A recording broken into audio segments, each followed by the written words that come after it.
Rectangular coordinate system को क्यों use किया जाता है? ताकि हम एक रेफरेंस बना सकें किसी भी पॉइंट की पोजीशन का पता करने के लिए। मैंने कहा था ये मार्कर है, लेट्स सपोज मैं ये पॉइंट जो है इसको रेफरेंस मान लेता हूँ। तो मैंने इस पॉइंट से इस मार्कर तक जाना है, तो मैं यहाँ से एक वेक्टर इधर को ड्रा करूँगा। तो ये वेक्टर जो है इसको हम पोजिशन वेक्टर कहते हैं। ये हम लेटर ऑन इसी चैप्टर में डिस्कस करेंगे। लेकिन इस वेक्टर की हम डायरेक्शन की बात कर लेते हैं, क्योंकि वेक्टर्स में डायरेक्शन का कॉन्सेप्ट भी होता है। तो डायरेक्शन हम बात करेंगे प्लेन में और स्पेस में। पहले हम बात करते हैं कि अगर एक वेक्टर जो है उसकी डायरेक्शन निकालनी हो प्लेन में, तो वह हम कैसे निकालते हैं। मैंने फर्ज कर लिया कि मेरे पास इन तीन प्लेन में से एक्स वाई प्लेन है, ये मेरे पास वाई एक्सिस है, ये मेरे पास एक्स एक्सिस है। इस एक्स वाई प्लेन में ये एक वेक्टर पड़ा है जो कि इस पॉइंट पी की पोजीशन बता रहा है। अब ये वेक्टर जो है ये पॉजिटिव एक्स एक्सिस के साथ, ये ओरिजिन है, पॉजिटिव एक्स एक्सिस के साथ ये वाला एंगल बना रहा होगा। इस एंगल को मैं कह देता हूँ एंगल थीटा। ये एंगल थीटा जो है ये वेक्टर बनाता है किसके साथ? पॉजिटिव एक्स एक्सिस के साथ। तो मैंने नीचे लिखा है कि एंगल थीटा जो है वो सबटेंड होता है किसकी तरफ से? रिप्रेजेंटेटिव लाइन ऑफ वेक्टर, यानी इस वेक्टर को ये लाइन रिप्रेजेंट कर रही है। तो ये लाइन पॉजिटिव एक्स एक्सिस के साथ जो एंगल बनाती है, angle with positive x axis, वो एंगल जो है वो क्या करता है? वही एंगल इस वेक्टर की प्लेन में डायरेक्शन बताता है। तो हमने लिखा कि ये एंगल थीटा जो है ये डायरेक्शन बताता है हमें किसकी? वेक्टर की। कहाँ पर?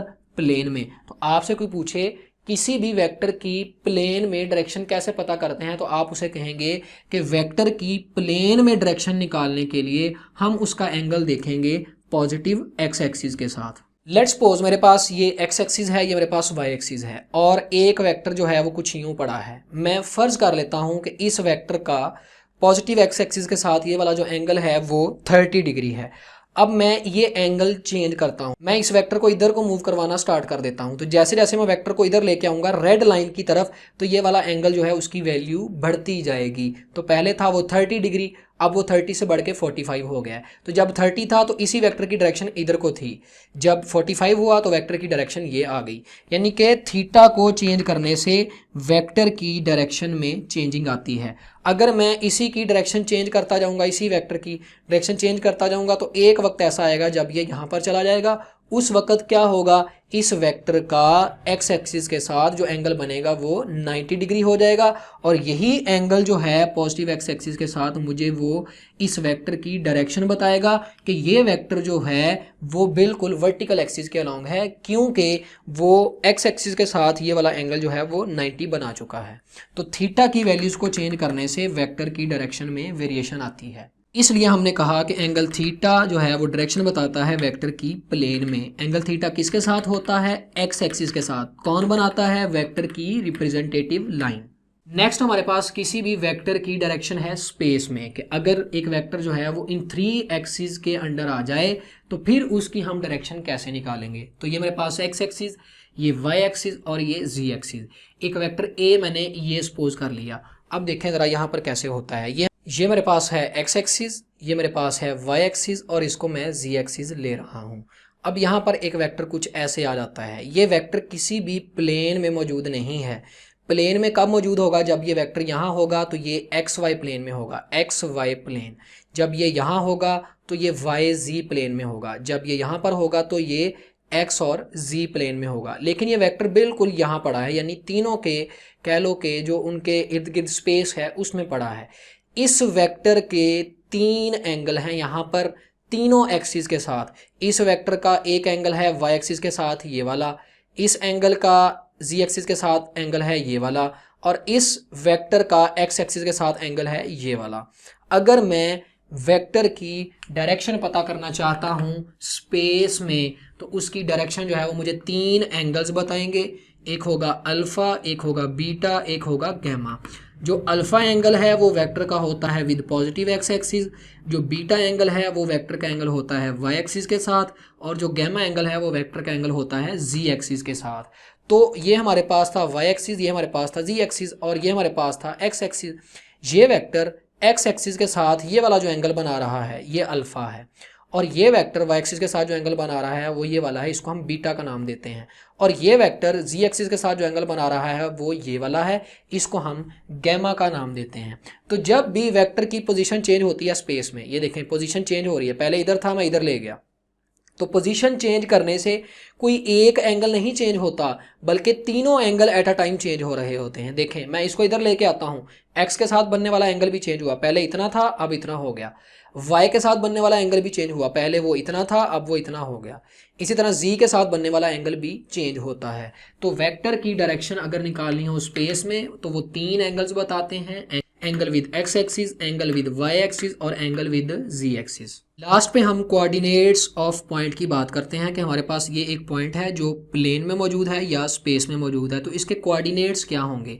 कोऑर्डिनेट्स होता है उस पॉइंट तक पहुंचने के लिए हमने जितना एक्स एक्सिस के अलॉन्ग मूव किया और जितना वाई एक्सिस के अलॉन्ग मूव किया, अगर वो प्लेन में हो। प्लेन के केस में अगर ये मेरे पास पॉइंट पी है, इसको मैं एक्स एक्सिस कह देता हूँ, इसको मैं वाई एक्सिस कह देता हूँ। तो इस पॉइंट पी तक जाना है मैंने यहाँ से इस पॉइंट पी तक जाने के लिए मैं पहले इधर से इधर को आऊँगा एक्स एक्सिस के अलॉन्ग।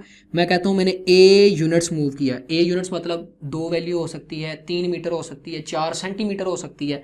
तो ए की भी कोई वैल्यू हो सकती है, साथ में यूनिट भी कोई भी हो सकता है, इसलिए मैं बोल रहा हूँ ए यूनिट्स। तो ओ से एक्स की तरफ मूव किया ए यूनिट्स, तो मैं यहाँ तक पहुँच गया।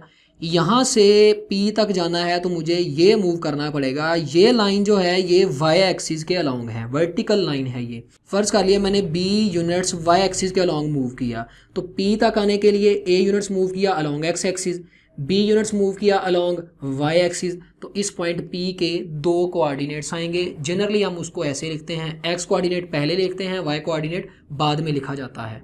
तो इस पॉइंट का एक्स कोऑर्डिनेट है मेरे पास ए, जितना एक्स एक्सिस के अलॉन्ग मूव किया, और वाई कोऑर्डिनेट मेरे पास है बी, यानी जितना वाई एक्सिस के अलॉन्ग मूव किया। इसी तरह अगर ये पॉइंट जो है ये स्पेस में मौजूद हो तो इसके 3 कोऑर्डिनेट्स होंगे। प्लेन में होगा तो 2 कोऑर्डिनेट्स, स्पेस में होगा तो 3 कोऑर्डिनेट्स। स्पेस में इस तक जाने के लिए मैं क्या करूंगा, लेट्स सपोज मेरे पास ये एक्स एक्सिस है, ये वाई एक्सिस है और ये जी एक्सिस है। यहाँ पर एक पॉइंट पड़ा है, मैंने इधर तक आना है, तो मैं ओरिजिन से स्टार्ट करूंगा। पहले मैं लेट्स सपोज एक्स के अलॉन्ग जाता हूँ ए यूनिट्स, फिर मैं यहाँ से आऊँगा इधर को जो मैं वाई एक्सिस के अलॉन्ग आया हूँ बी यूनिट्स, और यहाँ से मैं इस पॉइंट तक जाऊँगा जो कि जी एक्सिस के अलॉन्ग है। ओरिजिन से इधर को एक्स के अलॉन्ग, वाई के अलॉन्ग, जी के अलॉन्ग, तो मैं इस पॉइंट तक पहुंच जाऊंगा। तो 3 कोऑर्डिनेट्स आ गए इस पॉइंट पी तक जाने के लिए स्पेस में। एक हमारे पास आया ए, एक हमारे पास आया बी, एक हमारे पास आया सी। ए है जितना मैंने मूव किया है एक्स एक्सिस के अलॉन्ग, बी है जितना मैंने मूव किया है वाई एक्सिस के अलॉन्ग, और सी है मेरे पास जितना मैंने मूव किया है जी एक्सिस के अलॉन्ग। किस लिए, इस पॉइंट पी तक जाने के लिए। तो इस पॉइंट पी के 3 कोऑर्डिनेट्स आएंगे, एक होगा ए, एक होगा बी और एक होगा सी। तो अभी तक हमने 2 बातें की कि अगर वेक्टर की डायरेक्शन निकालनी हो प्लेन में तो उसकी डायरेक्शन जो है वो ये एंगल थीटा बताएगा जो कि वो पॉजिटिव एक्स एक्सिस के साथ बनाता है। और अगर वेक्टर की डायरेक्शन निकालनी हो स्पेस में तो 3 एंगल्स इस वेक्टर की डायरेक्शन के बारे में इंफॉर्मेशन देते हैं। अब हम इस एंगल थीटा की डायरेक्शन की बात कर लेते हैं। ये एंगल थीटा जो है या तो ये एंटी क्लॉकवाइज डायरेक्शन में होगा या ये एंगल थीटा जो है ये क्लॉकवाइज डायरेक्शन में होगा। तो ये हमारे पास वेक्टर है जो एक्स वाई प्लेन में पड़ा है, ये एक्स एक्सिस के साथ ये एंगल थीटा बना रहा है। इस थीटा की डायरेक्शन अगर एक्सिस से वेक्टर की तरफ होगी, यानी इस डायरेक्शन में ये थीटा होगा, तो ये एंटी क्लॉकवाइज डायरेक्शन है, यानी क्लॉक की नीडल इधर को मूव करती है, थीटा की डायरेक्शन उसके उलट है, तो इसको हम काउंटर क्लॉकवाइज भी कहते हैं। तो जब एंगल जो है वो एंटी क्लॉकवाइज होगा तो उसकी वैल्यू को हम पॉजिटिव लेते हैं, और जब एंगल जो है वो वेक्टर से एक्सिस की तरफ आ जाएगा यहाँ पर, तो वो ये डायरेक्शन हो जाएगी जो कि क्लॉकवाइज डायरेक्शन है। तो क्लॉकवाइज डायरेक्शन में अगर एंगल हो तो उसकी वैल्यू को हम क्या लेते हैं, नेगेटिव लेते हैं। अब यही बात जो है हम यहाँ पर स्पेस में अप्लाई करके देखते हैं। इस वेक्टर का एक्स एक्सिस के साथ ये वाला एंगल है जिसको हम अल्फ़ा कहते हैं, इस वेक्टर का वाई एक्सिस के साथ ये वाला एंगल है जिसको हम बीटा कहते हैं, और इस वेक्टर का जी एक्सिस के साथ ये वाला एंगल है जिसको हम गैमा कहते हैं। बुक में उसने इनकी डायरेक्शन जो है वो ऐसे बनाई है, अल्फा की डायरेक्शन उसने ये बनाई है, बीटा की ये बनाई है और गैमा की ये बनाई है। तो स्टूडेंट यहाँ से ये समझ लेता है कि ये तो एंटी क्लॉकवाइज है, तो समझ आ गई, लेकिन उसको ये वाला एंगल जो है ये क्लॉकवाइज नज़र आता है और स्टूडेंट कहता है कि ये बीटा यहाँ पर क्लॉकवाइज डायरेक्शन में है, हालांकि यहाँ पर बीटा जो है वो एंटी क्लॉकवाइज डायरेक्शन में मौजूद है। तो यहाँ से मैंने एक पॉइंट सीखा था कि अगर एक्सिस से वेक्टर की तरफ एंगल हो तो वो होता है एंटी क्लॉकवाइज। तो ये हमारे पास एक्सिस है और ये वेक्टर है, तो जब भी एक्सिस से वेक्टर की तरफ एंगल होगा तो उसको हम एंटी क्लॉकवाइज लेंगे, और जब भी एंगल जो है वो वेक्टर से एक्सिस की तरफ होगा तो उसको हम क्या लेंगे, क्लॉकवाइज लेंगे। तो यहाँ पर देखें गैमा जो है वो भी एक्सिस से वेक्टर की तरफ है तो ये भी एंटी क्लॉकवाइज है, अल्फ़ा जो है वो भी एक्सिस से वेक्टर की तरफ है लिहाजा ये डायरेक्शन भी एंटी क्लॉकवाइज है, और बीटा जो है वो भी एक्सिस से वेक्टर की तरफ है लिहाजा ये तीनों एंगल्स जो हैं ये एंटी क्लॉकवाइज डायरेक्शन में मौजूद हैं।